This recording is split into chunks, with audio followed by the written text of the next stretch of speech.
Active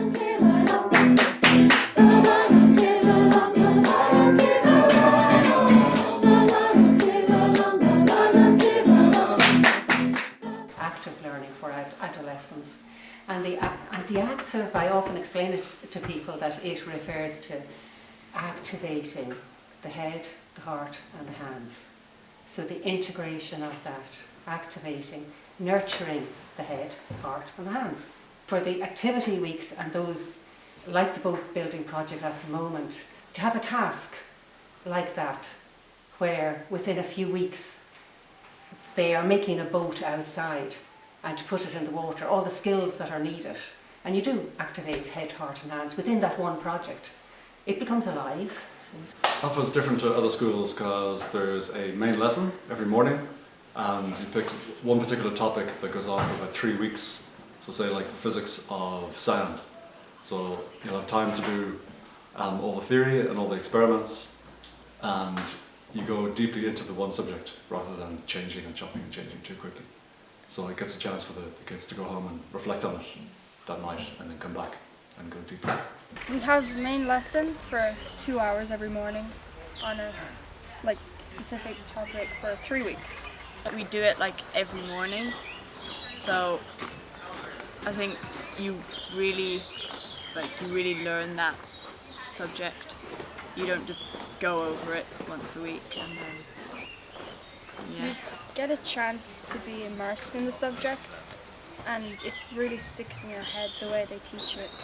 Each day you can build on what's gone on the day before. You can bring in more interesting things, like you've got a longer lesson, so you can go for a walk in the woods to observe things, or you can do something practical, like we've built things like a lime kiln in our chemistry lesson because we've got the time to do that. If you just had a 45-minute lesson, then you have no time to really develop and go into depth. I've always had trouble finding like you could say a meaning behind things like maths and stuff like that. And I think even with maths, they do bring that practical element, and then it helps me just kind of relate to it and see why there's a benefit in learning it. For a young person to understand how the world works, you can make things and you can see where the materials come from, why they're used, why they're put together. And you can get active with your hands. It makes a huge difference, I think, to the confidence of somebody if they've achieved something, made something themselves. Rather than just sitting there and, say, reading about it or having it go through your head, a lot of the ways we learn at ALFA, and this is just one example in the drama, is that when you experience it, when you actually do it physically, like the way we make our own books or the way we do so much with craft, it goes, again, I think more deeply, and it goes into another level of your awareness. And from what we've seen of our students, and you could tell me this, it meets lots of different kinds of learning. So you might be somebody that learns through hearing things or reading and seeing things, but that might be quite challenging. And if you can do something physically, then that's how you learn. You're that kind of learner. So I think what we're doing here is we're letting lots of different kinds of learning live in the same space together. So we did a main lesson on platonic solids.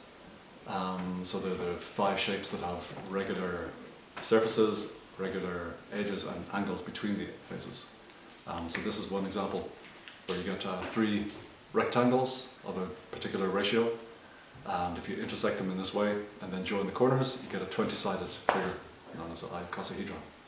So it's like the shape of some viruses and some crystals. And it's a lot of fun. It's a lot of integration with maths, geometry and art. We like to see how we can tie up different themes and different subjects.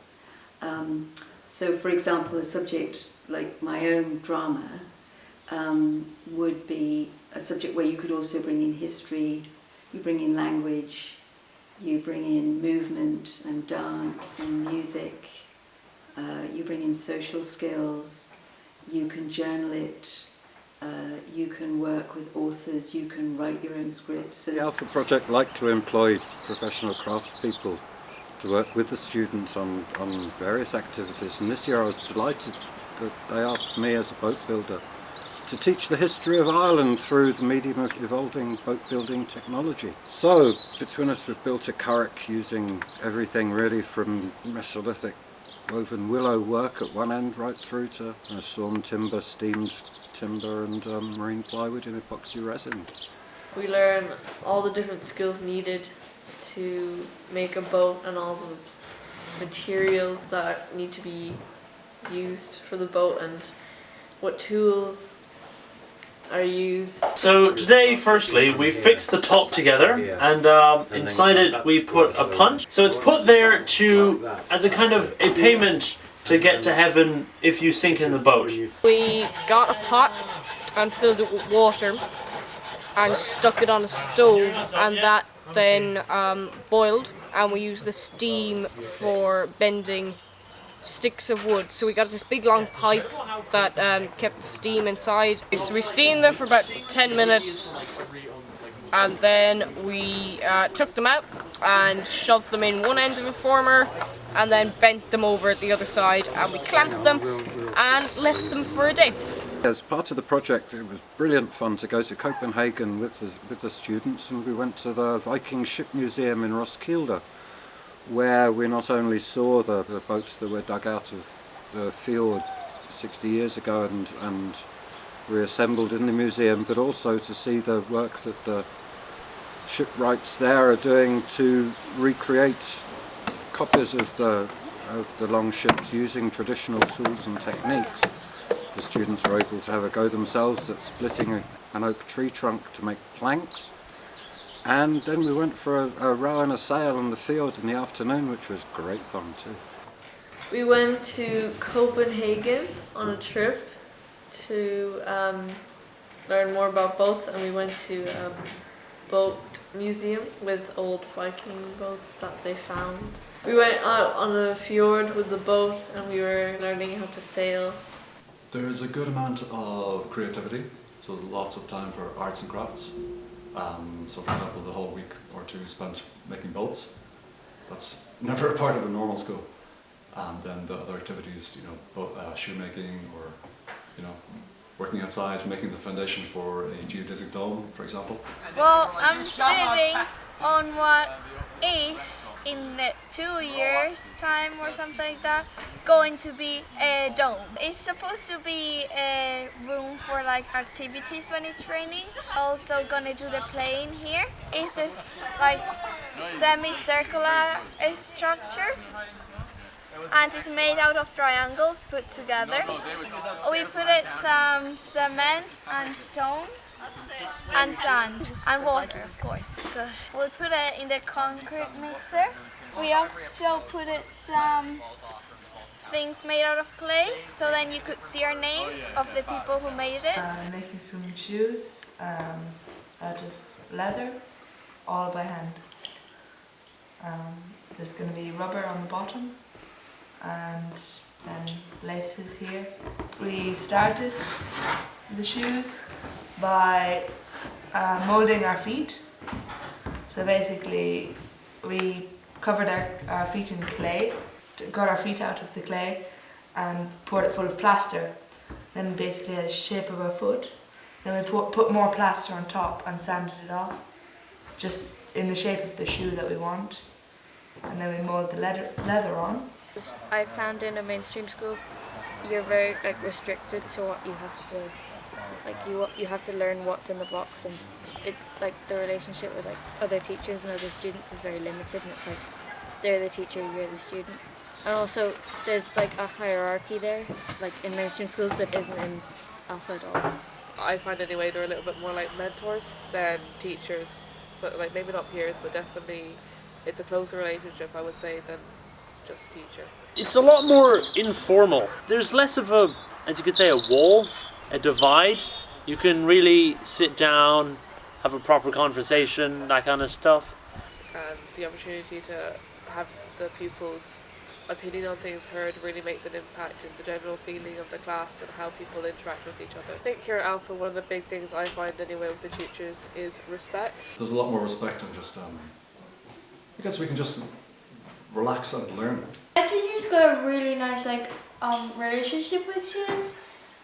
You have to respect them, but it's not like they're like really high up and like you're like low down. It's like you're more like in an equal plane. It's quite relaxed and you learn a lot, and yeah. They help me a lot with maths, because for me it's kind of hard to do maths and I get lots of help. I think the scale we have here is very human. It's very, it's not tiny, but it's small enough so that we know every student, and often, we know them very well. Because they're so open and because you know that they genuinely do care, you feel like you can talk to them, and the teachers know so much about every student and every individual and what they need, and I think it really shows then with how the class works. We want to know who our students are. We want to know how they learn. We're not straitjacketed by one exam system. We can actually respond to lots of different possibilities for our students, so they can go on and do Leaving Cert if they want. They can go on and do the Steiner qualification that we're piloting. They can go on and do courses that lead to third level.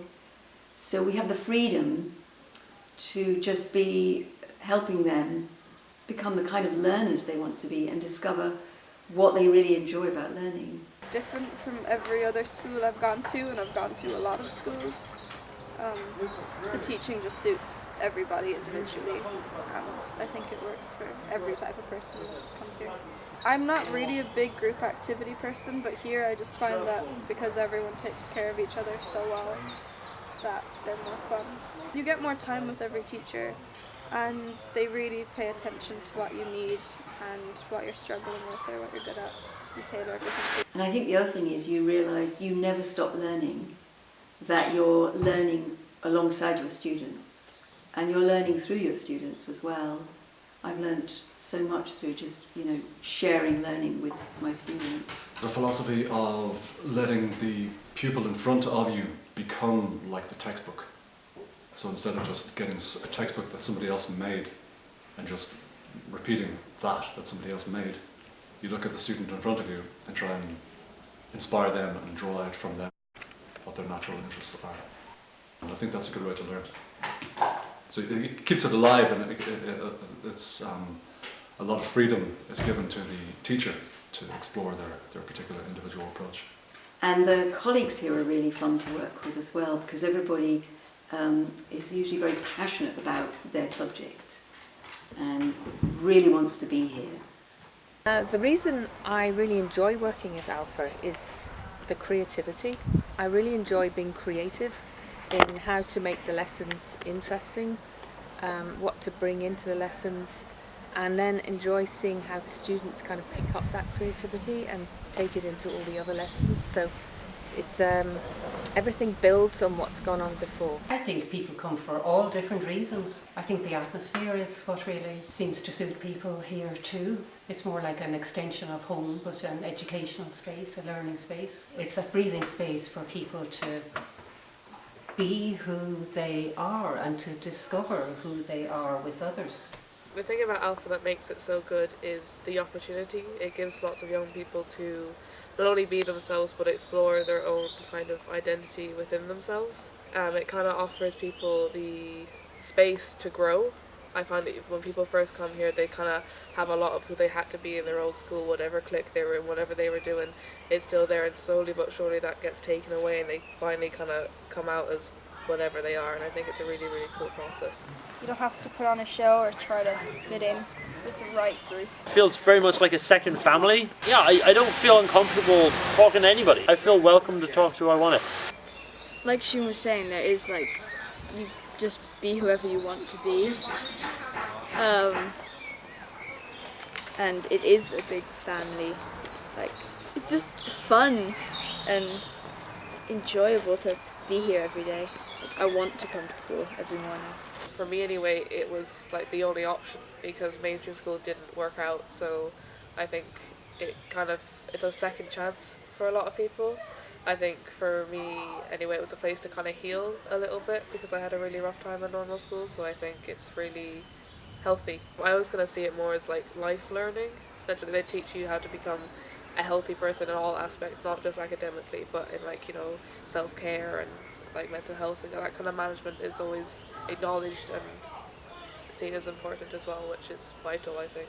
I think it's good to have a sanctuary like this. And it is a bit of a sanctuary, isn't it? Just that nurturing of the head, the heart, of the hands, the whole person, the integration of the whole person, so we can walk as a human in the world. We're really trying to generate world citizens with heart.